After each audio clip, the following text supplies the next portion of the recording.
ખેડામાં નદીઓમાં ઝેર ભેળવતા કેમિકલ માફિયાઓ સક્રિય થયા છે ત્યારે ડાકોરના મિંઝોલ રોડ પાસેના ગરનાળામાં કેમિકલ છોડાયું।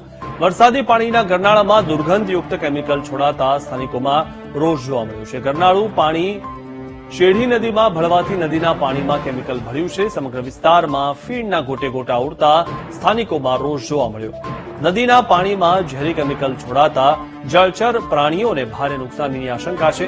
ગરનાળામાં કેમિકલ છોડનાર આરોપીઓને ઝડપી કાર્યવાહી કરવા સ્થાનિકો માંગ કરી રહ્યા છે। વધુ માહિતી મેળવી અમારા સંવાદદાતા સંદીપ પાસેથી। સંદીપ, જે આ કેમિકલ માફિયાઓ હોય છે તેઓ વરસાદનો ફાયદો લઈને આ રીતે પાણી છોડી દેતા હોય છે। કેમિકલ વાળું પાણી વરસાદી પાણી સાથે છોડતા હોય છે અને લોકોને પરેશાની થાય છે। આના કારણે લોકોને ખૂબ વધુ હેરાનગતિ થતી હોય છે, પણ આમના પર કોઈ કાર્યવાહી થતી નથી।